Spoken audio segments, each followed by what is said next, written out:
En 30 minutos, MF Economía e Inversiones y Radio 1000 te traen los principales temas económicos del mundo y de Paraguay con Economía a 1000. Este podcast es presentado por la Bolsa de Valores de Asunción, promoviendo los valores del mercado.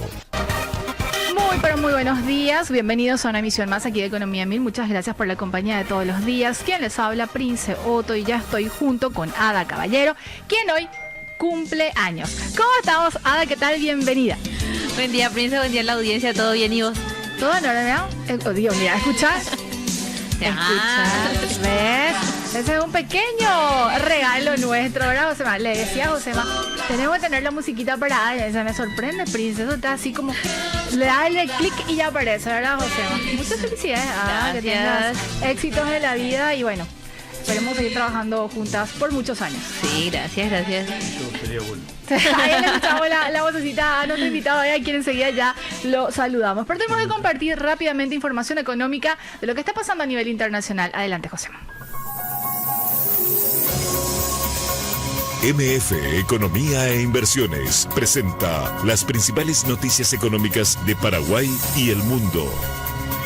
De acuerdo con Bloomberg en línea, el primer ministro indio y el presidente ruso, se reunieron en Nueva Delhi para profundizar los lazos económicos entre India y Rusia y en un contexto de presión de Estados Unidos. La visita de Putin, la primera desde la invasión a gran escala de Ucrania, busca ampliar una relación histórica centrada en defensa hacia acuerdos comerciales y migratorios, incluyendo un nuevo mecanismo de movilidad para profesionales indios. También se negocia el envío de productos marinos y agrícolas a Rusia afectados desde el 1 de agosto por aranceles del 50% impuestos por Donald Trump. ¿Más información, Ada? De acuerdo con Investing.com, la posible nominación de Kevin Hassett como presidente de la Reserva Federal ya mueve al mercado de bonos, luego de que la primera de plazo a 10 años se disparará a inicios de diciembre. BCA advierte que su llegada podría poner fin al enfoque de consenso que históricamente caracterizó a la Fed al introducir más disensos dentro del FOMC, pese a que Hassett representaría solo un voto de 12 y podría no ser confirmado por el Senado. Bloomberg en línea también da cuenta que el Banco de Japón analiza subir las tasas en la reunión del 19 de diciembre con alta probabilidad de elevar la tasa de referencia en 0,25 puntos hasta 0,75%, su nivel más alto desde 1995. Tras difundirse estas expectativas, el yen se fortaleció a 154,56 por dólar, mientras un índice de swaps asigna cerca de 90% de probabilidades a un ajuste este mes. El gobernador, en este caso Kazuo, reiteró que el Consejo actuará cuando lo considera adecuado, manteniendo abierta la posibilidad de nuevos incrementos. Y así ya empezamos nuestra entrevista de hoy, agradeciendo la presencia de Lizardo Peláez. Él es asesor y consultor financiero. ¿Cómo estamos, Lizardo? ¿Qué tal? Bienvenido. Muchísimas gracias. Estoy encantado de estar con vosotros aquí y participar en este programa y poder facilitar a la audiencia una información que siempre creo que será útil. Totalmente. Josema, ¿le copiamos bien a Lizardo o necesitas que se acerque un poco más al micrófono? Está bien. Lizardo, obviamente te invitamos porque sabemos de tu amplio conocimiento de la trayectoria también en el sistema financiero en general, no solamente aquí en Paraguay, sino también a nivel internacional, y que sos uno de los pocos conocedores, sino el único, que tiene una amplia base de datos en materia de sistema financiero.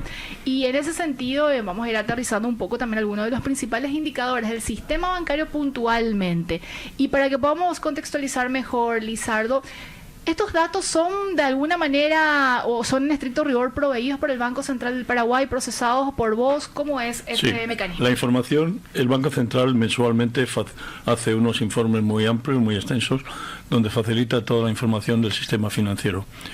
Luego, naturalmente, yo lo que hago, me baso en esa información y hago mis propios datos de otra manera distinta que me resulta más fácil, digamos, a mí personalmente, para comparar la evolución del sistema en los distintos sectores económicos. Entonces, esa información, a mi vez, la comparto con el propio Banco Central, porque yo soy miembro del Instituto de Finanzas del Banco Central y doy cursos en el Banco Central.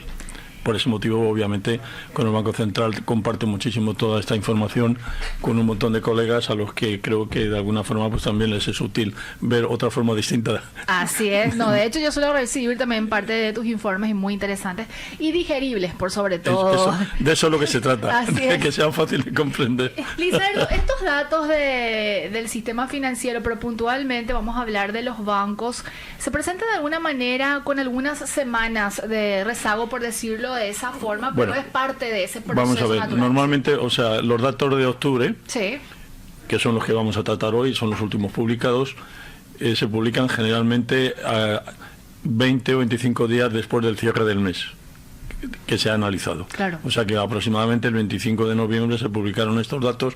A mí me lleva del orden de 3, 4, 5 días el preparar los informes en mi módulo, pero evidentemente el Banco Central aproximadamente, como te digo, con relación al mes que se analiza, tarda 25 días más o menos en publicarlo, porque obviamente también es muchísimo trabajo. Totalmente. Y necesitan un tiempo para hacerlo en condiciones, ¿no? ¿Cuántos bancos hay en Paraguay? 17.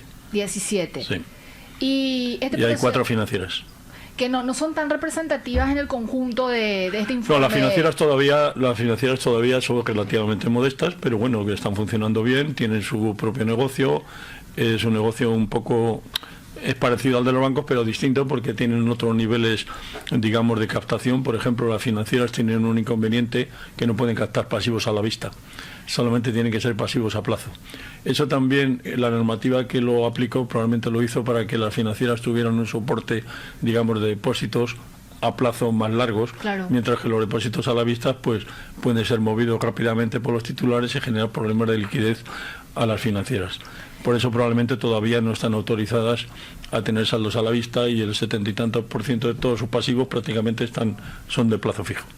Y de acuerdo con tu experiencia también, Lizardo, y que fuiste partícipe e incluso protagonista en fusiones y en todo este proceso a nivel internacional, vemos que las financieras van de alguna manera quedando ya muy pocas en el país. Este es un proceso natural, sí. Esto es un proceso natural que se da dentro de un sistema financiero de crecimiento y desarrollo. Lógicamente, lo que pasa es que las financieras lo que van buscando es su crecimiento dentro de su propio sector, sí, y cuando alcanzan un determinado nivel buscan, digamos, incorporarse como bancos, también en la medida en que con eso esperan poder seguir creciendo y poder obtener y al cambiar también a bancos, lo primero que gastan son depósitos a la vista, que les resulta un pasivo mucho más barato y también les mejora su margen financiero. Totalmente. Y les da más estabilidad. Pero obviamente también hay que tener en cuenta una cosa: las financieras en este momento convertidas a bancos, en su crecimiento tardan tiempo, porque no es fácil competir con, entidades que tienen 3-4 billones de pasivos. No es fácil competir con bancos que tienen 30-40 billones de pasivos, ¿entiendes?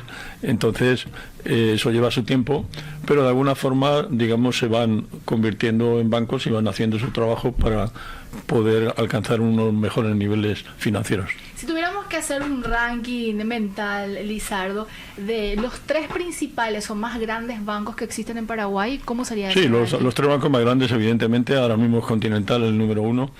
Luego de su proceso de... sí, pero ya incluso sin la integración de Banco Río también era prácticamente el primero o el segundo del sistema, dependiendo del tipo de análisis que haga, claro, si era sobre cartera de créditos o sobre depósitos.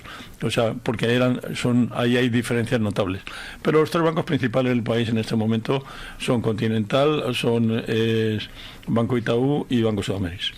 Y el que está muy por debajo en el último peldaño, en los últimos peldaños, Lizardo. No, los que están en el último peldaño no es tanto porque sean malos, sino sencillamente porque son bancos muy pequeños en el país, que es el caso de Citibank y de Banco Nacional, de Banco de la Nación Argentina.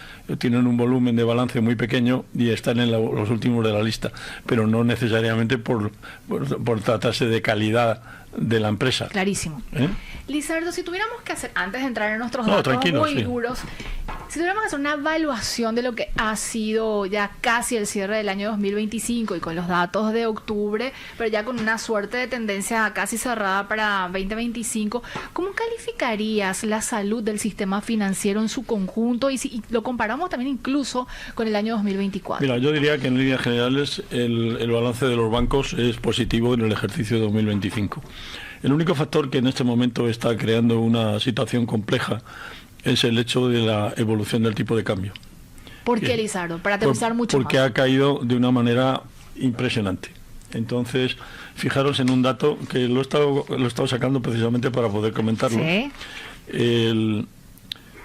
El dólar ha bajado del 30 de junio, que estaba a 7.775 guaraníes un dólar, Sí. ha bajado a niveles de 6.875 al cierre de ayer.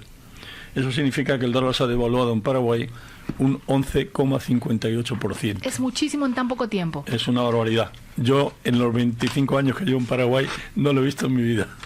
¿A causa de qué, Lizardo? ¿Hay una explicación o hay cuestiones que no mira, se pueden tener? Hay razones que motivaron una bajada del dólar en líneas generales, que estaba relacionada fundamentalmente con una expectativa de bajada de tipo de interés, Sí. con cambios en la Reserva Federal, con unas situaciones donde de alguna manera se perdió un poco de, digamos, de credibilidad hacia el dólar por determinados depositantes. Pero el problema fundamental es que hemos tenido un año extremadamente complejo en el mercado cambiario. En la primera parte del año, Sí. el dólar se mantuvo prácticamente desde diciembre, que estaba a 7.830, cerró el 30 de junio a 7.775, bajó el dólar un 0,70. Pero la realidad es que para sostener ese tipo de cambio, el Banco Central tuvo que intervenir de enero a junio en el mercado para que el dólar, que tenía una tendencia muy alcista, no subiera. Y lo que hizo el Banco Central en el primer semestre del año 2025, vendió un total de 630 millones de dólares al mercado. Tratando de contener un poco. De contener un poco, no, lo contuvo totalmente. Pero un poco me refiero al siguiente sentido, Lizardo, que el primer semestre del año se comportó de manera muy diferente a lo que se estaba viendo a nivel internacional. No, exactamente, eso Sí. en alguna medida, pero también particularmente en nuestro mercado hubo una tendencia muy alcista que lógicamente fue de alguna manera moderada y estabilizada por esa intervención del Banco Central, porque 630 millones de dólares es una cifra, aunque el año anterior todavía fue mayor. Pero hablemos del año 2025. Sí. ¿Qué pasa a partir del 30 de junio? En ese momento hay una situación donde el dólar empieza a tener una caída y automáticamente la caída se refleja de un tipo de cambio del cierre de 7.775 al 30 de junio, nos hemos ido a 6.875. En 5 meses hemos bajado una barbaridad. Eso tiene un problema grave para algunos sectores, concretamente Sí. el sector agrícola, sector exportador, que lógicamente exportan y facturan en moneda extranjera, y al recibir ahora sus reembolsos en dólares, los tiene que convertir a un cambio muchísimo más bajo. ¿Importadores? Los importadores están beneficiados, obviamente, porque están comprando sus productos con un precio del dólar más bajo, pero luego resulta que cuando tú vas al mercado, y yo también, los precios no han bajado, ¿no? Es cierto. Y se habla mucho tenía... el traslado. ¿Hay un tiempo de traslado de ese tipo de reducciones o no? No, aquí lo que pasa es que el problema fundamental es que esta es una batalla que yo tengo particularmente con muchos colegas con los que discuto el tema. Si en un momento determinado, en el primer semestre del año, el Banco Central vendió 630 millones de dólares para contener la subida, Sí. ¿por qué cuando el dólar bajó muchísimo en el segundo semestre no ha comprado dólares? Los bancos centrales en el mundo, y eso tengo una experiencia de muchísimos años profesionales en el mercado de cambios, los bancos centrales intervienen en los mercados de cambios en los países tanto al alza como a la baja cuando las circunstancias lo aconsejan. Y sin embargo, por razones que desconozco, aunque asumo algunas, pero no las vamos a profundizar, claro. No puedo entrar en ese tema porque es una decisión estratégica. Lo que no tiene sentido es que si yo he vendido como Banco Central dólares hasta niveles de 8.000 guaraníes, Sí. si ahora baja a niveles de 7.300, 7.400, puedo comprar guaraníes, Claro. puedo comprar los dólares, automáticamente gano dinero como Banco Central y al mismo tiempo, si estoy comprando dólares y tengo que dar guaraníes, estoy aportando guaraníes al sistema que en este momento está corto de liquidez. Y no se está haciendo. Y eso es lo que no termino de entender. Y no solamente no termino de entender, sino que realmente hemos ido a la baja, a la baja, a la baja, y nos estamos situando en un nivel que en 5 meses es histórico en Paraguay y que va a tener unos efectos, bajo mi punto de vista, bastante negativos. Lizardo, ¿cuánto ha intervenido el Banco Central en este segundo semestre? Porque En hay este ausencia total desde el 19 No, en este segundo semestre no ha comprado ningún dólar y sin embargo ha vendido 64 millones de dólares. Ok. Los vendió durante los meses de septiembre y octubre y vendió también dólares, con lo cual todavía añadió más presión a la baja. Es cierto. Y no estaría vinculado ciertamente a la meta de inflación. Absolutamente, yo creo. Aunque no es su primer mandato y no está dentro de su mandato. Pero probablemente yo la única opción, o sea, que entiendo que puede haber justificado el no, digamos, contener la caída del tipo de cambio es precisamente para que con un dólar mucho más bajo el efecto inflacionario en el país se mejorara. Porque hay que tener en cuenta que la inflación estaba en niveles de agosto-septiembre a niveles del 3,1, 3,2, recuerdo, cuando el objetivo inflacionario del año era 3,5. Correcto. Todos sabemos que el último trimestre del año, por tendencias lógicas de compras de las empresas para estoquearse de mercancías cara a Navidad, los productos o sea, las importaciones suben y el dólar estaba demandado. Eso ha pasado otros años y este año no lo estamos viendo.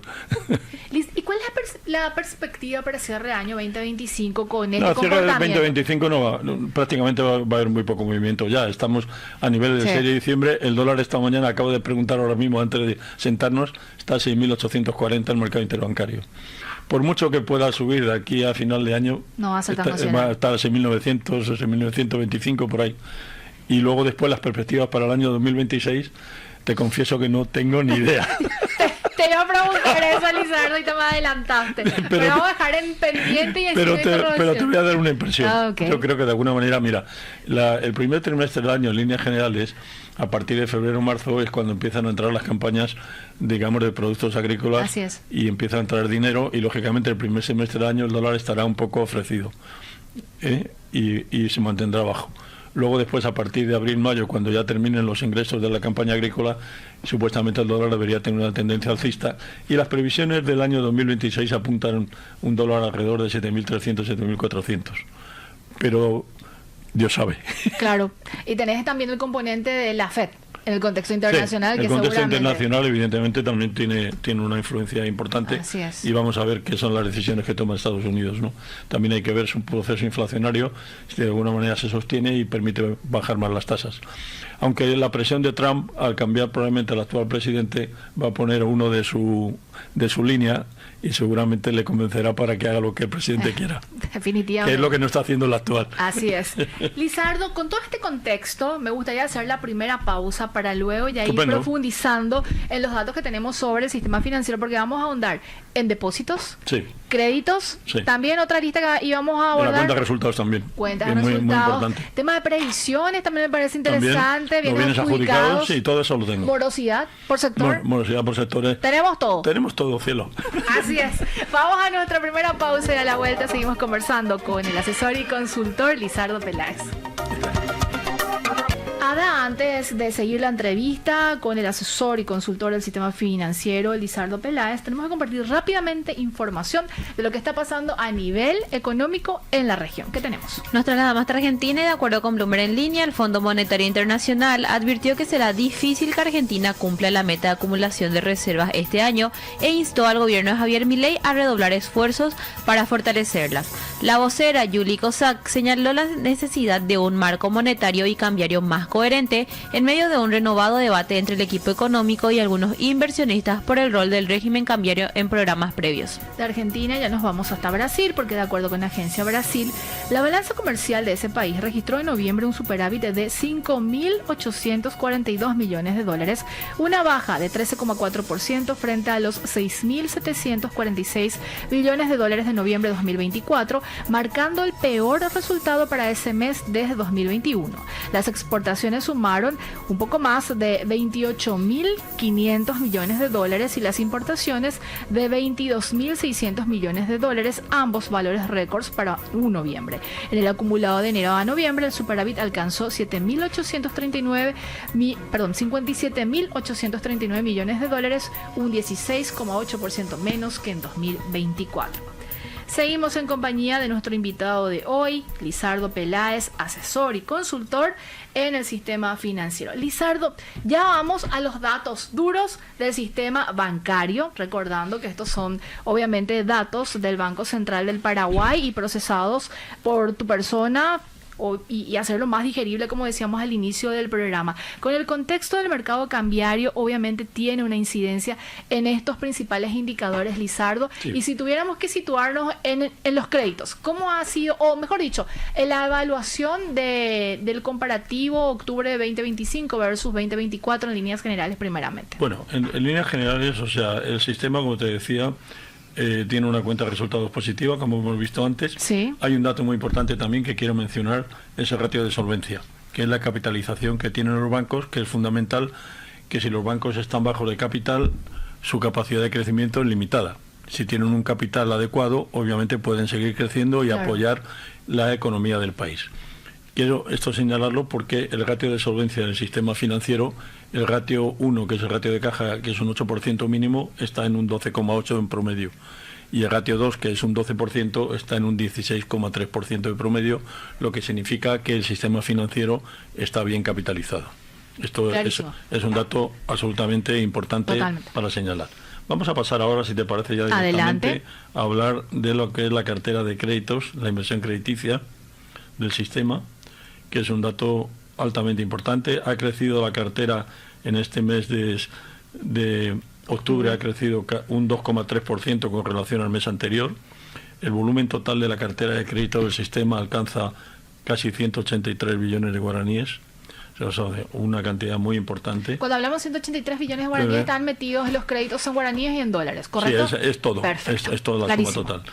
Y el total en línea con el volumen de cartera Continental, una vez que ha absorbido a Banco Río, ya venía siendo el banco por cartera de créditos más alto del sistema, pero ahora todavía se distancia un poquito más de sus competidores, lógicamente. Alcanza una cartera de 35 billones, Sudamérica es el segundo con una cartera de 32, e Itaú con una cartera de 26. Itaú está más bajo, pero sin embargo luego miraremos un dato muy importante. A pesar de que su cartera es baja, su cuenta de resultados es muy alta. Y tiene una explicación a su manera. Hay una explicación que ya daré. Okay. Y luego después el cuarto en el sistema es GNB.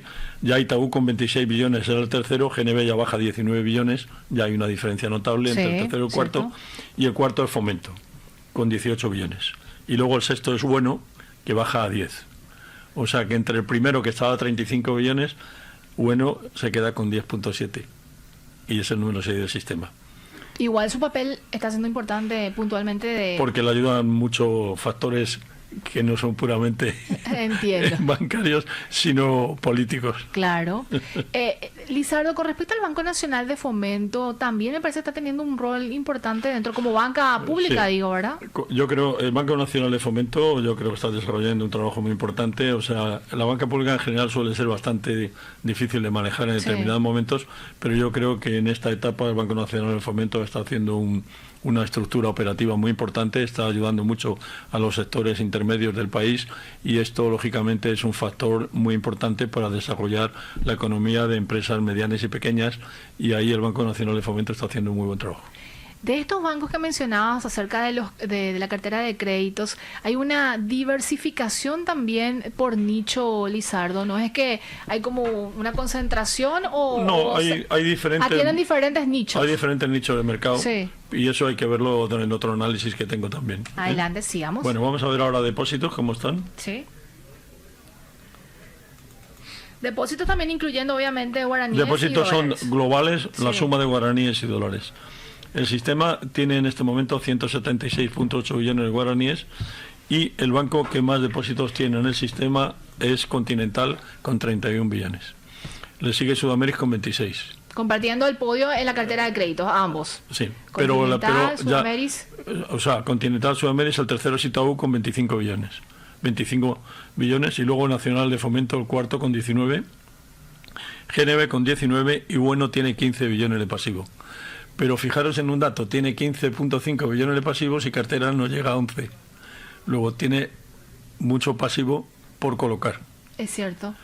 Y lógicamente colocar esa masa de dinero que ha recibido de fuentes bastante, digamos, estatales, etcétera, esa masa de dinero que tiene que colocar va a tener más dificultades para su colocación por una razón muy sencilla.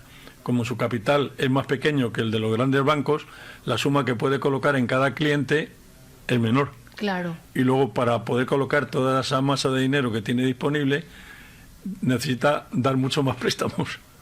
O sea, un banco grande puede darle a un cliente 30 millones de dólares si el cliente merece esa categoría, pero bueno, no le puede dar 30 millones de dólares aunque el cliente sea de primera calidad, porque su capital no le permite. Hay una normativa que dice cuál es el límite máximo que puede prestar por cliente. Y puntualmente en el caso de este banco, ¿esto no le genera de cierta manera un sobrecosto dentro de su estructura? Obviamente, porque lógicamente tiene que colocar toda esa masa de dinero que tiene en exceso, pero no es tan fácil, como te estoy explicando, claro, por razones de que los volúmenes que puede aplicar a cada cliente, por mucha calidad que tenga el cliente, no lo puede hacer a partir de un determinado nivel, que es su cuota. Y la tasa pasiva obviamente tiene que pagarla. Evidentemente. Y estos fondos de que mencionaba... Del IPS ha recibido unas cantidades altísimas, 1.6 billones de guaraníes, que yo francamente no entiendo. O sea, porque la tasa que ofrece puntualmente este banco es muy alta. Claro, y es que lógicamente, pero lo primero es que si yo soy un banco, tengo un pasivo en exceso en estos volúmenes, lo que tengo que colocarlo lo antes que pueda, pero no es tan fácil como estoy explicando. Es cierto. Y eso le va a llevar tiempo, y el tiempo que le lleve colocar esa cartera le implica un coste financiero significativo. Lizardo, ¿y esto no genera una suerte de quiebre dentro de la competencia de un mercado como el que tenemos nosotros? Lo que significa es que ha habido un sector, o sea, ha habido un banco muy favorecido en contra de otros. Esto es sencillamente lo que se ha puesto en manifiesto. Pero eso no significa que realmente, además, con esa masa de dinero que ha recibido y que no puede colocar tan rápidamente, en el fondo, lo que está haciendo es enfriando la capacidad de crecimiento de la cartera. Si esos fondos hubieran ido a bancos mucho más grandes, la colocación hubiera sido más rápida, ¿no? Es cierto. Es bastante fácil, ¿no?, de entender. La ecuación es sí, totalmente. Seguimos, Lizardo. Estamos en depósitos. Bien, ahora vamos a pasar a la cuenta de resultados. Sí, porque después vamos a profundizar en créditos con respecto a cuáles son los sectores que mayormente están o los créditos están concentrados, morosidad también, incluso los depósitos. Bueno, efectivamente, entonces vamos a la cuenta de resultados. Un segundito. Acá me están llegando mensajes, Lizardo, ¿eh? Así que te traslado después para evacuar. Después. Dime. Me putean. No. Lizardo, ¿qué tenemos ahí? Bueno, aquí tenemos la cuenta de resultados, que francamente pone de manifiesto un volumen muy importante en el ejercicio actual, que es de 4.7 billones de guaraníes al mes de octubre. Se van a alcanzar unos objetivos que van a ser históricos probablemente en el sistema. Nunca se ha alcanzado esa cifra, sí, lo cual es francamente muy importante. Tenemos el primero de resultados, es Continental, con 1.050.000 millones de guaraníes. Le sigue Itaú, fíjate que a pesar de que tiene una cartera más baja, cierto, es el segundo de resultados, tiene 1.036.000. Es la primera vez en el mes de octubre. Itaú siempre ha estado el primero en la lista, y ahora en este mes es la primera vez en octubre donde Continental le supera. ¿Hay una explicación, Lizardo? Sí, la explicación es porque al incorporar a Banco Río, de alguna manera su balance ha aumentado. Claro. Pero la diferencia entre los dos es todavía muy pequeña. A pesar de que tiene una cartera de casi 7 billones y pico menos Itaú, su cuenta de resultados es muy buena, sencillamente porque tiene un sistema interno de gestión productivo. Así es. Bajo costes, con una alta, digamos, rentabilidad. Con respecto a esto de las cuentas de resultados, Lizardo, ¿esto está dentro de lo que se espera en un escenario como este o está por debajo? Y si no, los resultados están muy bien este año. Luego lo que pasa es que naturalmente no todos los bancos están en el mismo nivel. Claro. Fijaros, por ejemplo, que Itaú y Continental e Itaú están en 1.1 billón, Itaú 1 billón también, y Sudameris, que es el tercero, está en 538.000. Hoy una diferencia notable. Así es. ¿Por qué es? Porque Sudameris está todavía digiriendo la fusión de Banco Regional. Clarísimo. Y eso lleva tiempo. Y costo. Y eso no es fácil, hay que manejarlo y lleva su tiempo. Y luego el cuarto de resultados es Fomento, que está muy bien, con 509.000 millones, pero ya GNB, de 509.000, baja el quinto GNB a 361.000 millones. Hay una diferencia notable también. Y luego Ueno, por ejemplo, se sitúa en resultados el octavo en resultados con 242.000 millones. De todas formas, tiene un resultado todavía positivo, pero evidentemente va a tener que trabajar muy duro para colocar toda esa masa de dinero que ha recibido y que no es fácil. ¿Y Basa? ¿El Banco Basa? Basa está el noveno con 103.000 millones. Basa todavía tiene que mejorar algunas cosas. Todavía ¿Cómo cuáles, Lizardo? Tiene sus costes sus costes internos, o sea, lo que sería el coste, digamos, de cada 100 que genero, ¿cuánto gasto? Normalmente ese índice dice que entre 40 y 50 es lo ideal. 40 y 50% de gasto sobre 100 que ingreso.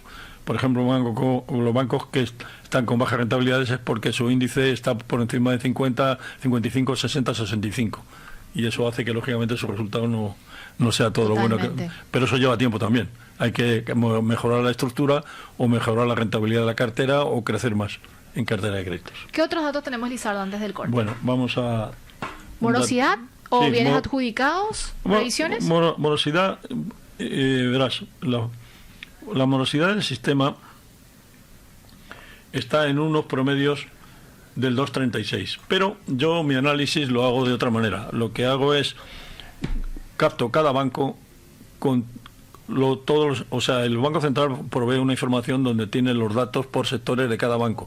O sea, es decir, los sectores en este momento de crédito están comprendidos en actividades inmobiliarias, administración pública, agricultura, etcétera, toda una serie. Y luego después lo que hace el sistema del Banco Central dice la cantidad que cada banco tiene en cada sector. Y luego simultáneamente lo que hay que trabajar es porque ese dato también está la morosidad que tiene cada sector y cada banco. Entonces hay datos, por ejemplo, que son llamativos. Por ejemplo, un banco de fomento en consumo que tiene una cantidad altísima, que era lo que estábamos comentando, tiene 8 billones de un total de cartera de 18, tiene una mora muy baja, del 3,55% en consumo, cuando realmente consumo en la mayoría de los bancos es uno de los sectores con morosidad más alta. Sin embargo, fomento en otros sectores tiene algunos datos que no son tan buenos.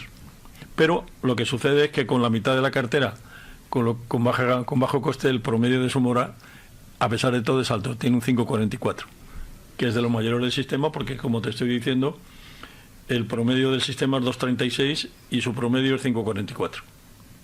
¿Okay? Luego después tienes, o sea, en general, los bancos, los promedios de la mora están todos bastante bien.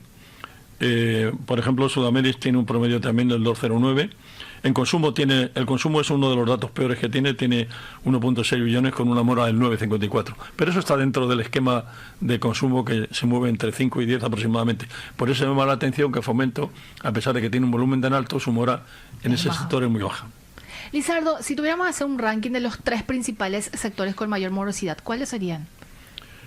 Pues mira, normalmente el consumo es uno de los sectores que más mora tiene en casi todos los bancos. Ese es un sector que tiene mayor mora. Y luego después, depende de los bancos, en comercio al por mayor o en comercio al por menor también tienen moras un poquito más altas. O sea, y construcción también, que están como en el segundo lugar. Sí, construcción en general, en algunos bancos está alta la mora. Por ejemplo, GNB tiene 459.000 millones con una mora del 9,19. Pero, por ejemplo, Fomento tiene 215.000 millones con una mora del 18,46, que es muy alta. Sí. Hay una variación. Hay una variación muy significativa en algunas entidades. Pero, por ejemplo, Sudameris tiene casi 600.000 millones en construcción y tiene una mora del 1,70. Eso depende mucho de cada entidad. No siempre son criterios homogéneos en los bancos. Depende de cómo hayan tenido la suerte y el análisis, cómo lo han hecho de bien para los créditos que han concedido, ¿no? Y si tuviéramos que hacer el comparativo 2025-2024 de la morosidad en todo el sistema bancario, ¿de cuánto? Está prácticamente muy parecida. Entre 2024 y 2025 no ha variado. Está en unos niveles 2. ¿Y eso en palabras sencillas significa que se está... El sistema de alguna manera está soportando el efecto negativo de las carteras que en algunos sectores tienen un comportamiento peor. pero el sistema lo está admitiendo bastante bien. Lizardo, tenemos que hacer nuestra última pausa y a la vuelta del corte me gustaría ya también profundizar en los bienes adjudicados, sí, las previsiones, conceptualizar también un poco. Eso lo tenemos totalmente. Así que, si te parece, y las 3 R's también. Eso sí, eso te voy a comentar porque ahí tengo buenas noticias. Qué bueno. Vamos a un corte y a la vuelta seguimos contigo. Bien. Vale, estupendo. Seguimos conversando con Lizardo Peláez.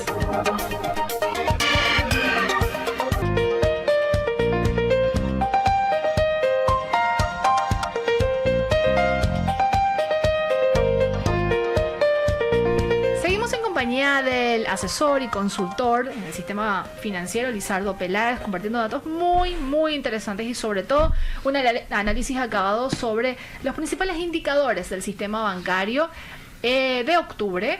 Lizardo, con respecto a otros componentes que también tenés en análisis, como los bienes adjudicados, las previsiones, las 3 R's, ¿qué podemos mencionar también de acuerdo con estos datos? Muy bien. Bueno, rápidamente sobre los bienes adjudicados, en líneas generales han subido un poquito. En agosto había un volumen de 12... A ver, espera un segundito, se me ocurre estar aquí. ¿Bienes adjudicados se entiende como qué, Lizardo? Los bienes adjudicados corresponde a que cuando los bancos conceden créditos y los clientes ponen garantías, sí, en un momento determinado esas garantías, digamos, si el cliente no cumple sus compromisos de pago, el banco ejecuta las garantías y pasan a ser patrimonio del banco. Como por ejemplo algún terreno, casas, todo, cualquier tipo de propiedad que haya sido la garantía ofrecida. Y que no es negocio del banco. No, pero evidentemente es una forma también de intentar recuperar posteriormente, claro, con la venta de ese activo, digamos, que ha recibido, ver cómo lo puede vender. Si lo vende al precio que lo recibió, por encima o por debajo. Normalmente lo que sucede es que primero tardas tiempo y segundo muchas veces está por debajo y otras veces con suerte está por arriba. Actualmente en octubre el total de la cartera de bienes adjudicados del sistema es de 2.5 billones de guaraníes. Ha subido prácticamente en 2 meses, estaba a 2.3 en agosto y ha subido a 2.5, ha subido 200.000 millones. Y los bancos tienen hechas previsiones que equivalen en total a un 22,48% del total de la cartera. O sea, de 2.5 billones, los bancos ya tienen hechas previsiones de 571.000 millones. ¿Ese número es dentro de lo considerado razonable eso es razonable, pero en algunos casos probablemente tendrían que aumentar esas previsiones. Cuando hablamos de algunos casos, estamos hablando puntualmente de algunos bancos. Algunos bancos en particular yo creo que tienen un nivel de previsiones bajo y lo que se justificaría es que esas previsiones las aumentasen, digamos, para reforzar la solvencia del banco y al mismo tiempo, digamos, en el caso de que cuando vendan esa cartera la vendan con minusvalías, al tener unas previsiones más altas ya no producen pérdidas porque las tienen previsionadas. ¿El Banco Central no estipula un porcentaje? No hay un porcentaje estipulado que yo sepa. Eso es política de cada banco. Pero en un momento determinado el Banco Central también con sus estudios puede determinar, claro, si alguien está de alguna forma demasiado bajo con relación a la cartera que tiene en cuanto a provisiones. De acuerdo a tu experiencia, Lizardo, en promedio, ¿cuánto debería ser esa tasa? Deberían tener por lo menos en 30 y tantos %. Clarísimo. Bueno, vamos ahora. Tenemos bienes adjudicados, previsiones. Previsiones, entendiéndose en qué concepto, Lizardo. Las previsiones son sencillamente en función de la eventualidad de que la cartera pierda calidad o que haya una mora por encima de las previsiones. Los bancos anualmente hacen previsiones y también esto es un estudio que hace cada entidad y que el Banco Central también controla. El nivel de previsiones del sistema ha mejorado muchísimo.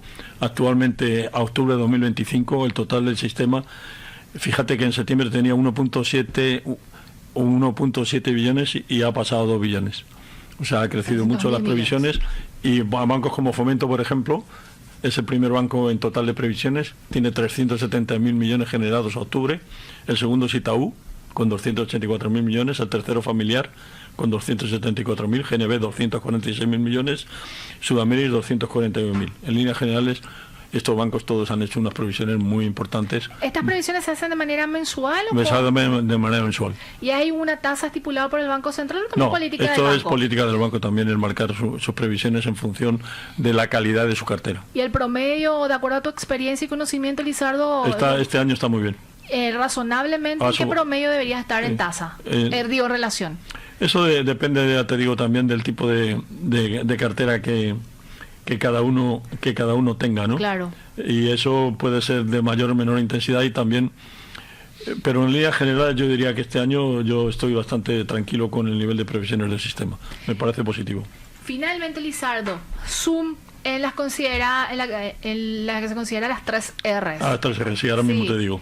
Esta es refinanciadas, reestructuradas y renovadas. Sí, te voy a decir. Sí. El dato... Que también está, creo que dentro de ese conjunto, el de la medida excepcional por COVID. Sí. Mira, el dato, fijaros, este dato es muy importante. En el año 2021, en pleno COVID, sí, había una cantidad enorme de créditos que estaban, digamos, afectados por la situación generada por esa situación COVID. Sí. Y el total de los créditos que tenía el sistema sumaban 12 billones de guaraníes. El Banco Central actuó de una forma muy rápida y muy bien, en el sentido de que facilitaron toda una serie de facilidades al sistema financiero para que incluso clientes que estaban en dificultades no perdieran calificación. Se le dio oxígeno, digamos, al sistema, sí, para que de alguna manera esa situación pudiera ir recuperándose, porque fue algo absolutamente imprevisto. Totalmente. Fíjate que tenía el total COVID superaba, en el 2021 tenía 12 billones. En el año 2022 baja a 7,8. En el año 2023 baja a la mitad, 3,1. En el año 2024 baja a 1,5. Y ahora, al mes de octubre, estamos en 961.000 millones. La cifra más baja histórica desde que hubo el COVID. Y esto prácticamente es un factor absolutamente, digamos, de primer nivel. En cuanto a las 3 R's, las 3 R's son operaciones renovadas, refinanciadas y reestructuradas. Yo siempre he tenido una particular visión. Yo las renovadas no las incluiría como reestructuradas o refinanciadas. Las renovadas son operaciones que yo como banco te doy un crédito, tú cumples tus compromisos de pago a vencimiento y automáticamente me pides una renovación de la operación porque quieres seguir haciendo el negocio y como estás cumpliendo tu compromiso te lo doy. Una operación reestructurada significa que el cliente no tiene las condiciones de pago necesarias para cumplir sus compromisos y yo como banco le tengo que reestructurar dándole un más plazo, menos cuotas mensuales o le tengo que dar facilidades. Y refinanciada, sencillamente el cliente no puede pagar y automáticamente le tengo que dar un plazo adicional. Así es. Por tanto, refinanciadas y reestructuradas no es igual que renovadas. Clarísimo. Ese es mi punto de vista. Sí. Pero aún así todavía se siguen manteniendo los 3 y yo hago el análisis y punto, pero no quiero dejar de decirlo. Gracias, Lizardo. ¿Y cómo estamos ahí finalmente con los números? Bueno, muy bien. ¿Qué tenemos en las 3 R's, Lizardo? ¿Había un aumento? Las 3 R's sí, perdóname, no lo sí, comento, tienes sí, razón.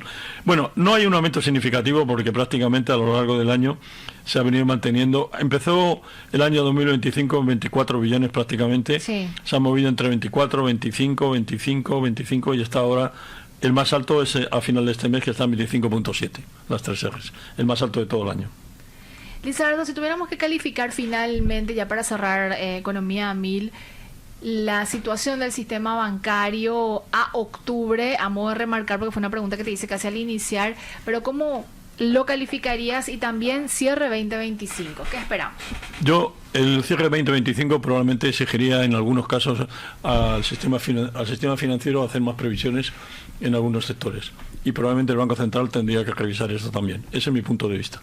Porque si los resultados son muy buenos, pero resulta que todavía tengo debilidades en algunas carteras y bajas previsiones en otras, claro, lo ideal sería dar un resultado, ya que tengo un resultado muy positivo, aprovechar esos resultados en exceso para aplicarlos a previsiones y de alguna forma estabilizar más el balance y dar más garantías a cada banco. Eso es lo que yo haría. Lizardo, muchísimas gracias por el tiempo, la explicación, el conocimiento compartido y bueno, el análisis también realizado aquí en este espacio. Que tengas un excelente fin de semana. Te agradezco mucho la invitación y para mí es un placer el poder compartir con vosotros estas charlas. Gracias, Saludos. Lizardo. Estuvimos en compañía de Lizardo Peláez, asesor y consultor en el sistema financiero. Así, nos vamos despidiendo, nos reencontramos puntualmente el lunes. Martes. Lunes es feriado, así que vamos a... El lunes es feriado. Cierto, repetición del programa. Nos reencontramos el martes, compañeros. Que tengan un lindo fin de semana. Este podcast es presentado por la Bolsa de Valores de Asunción, promoviendo los valores del mercado.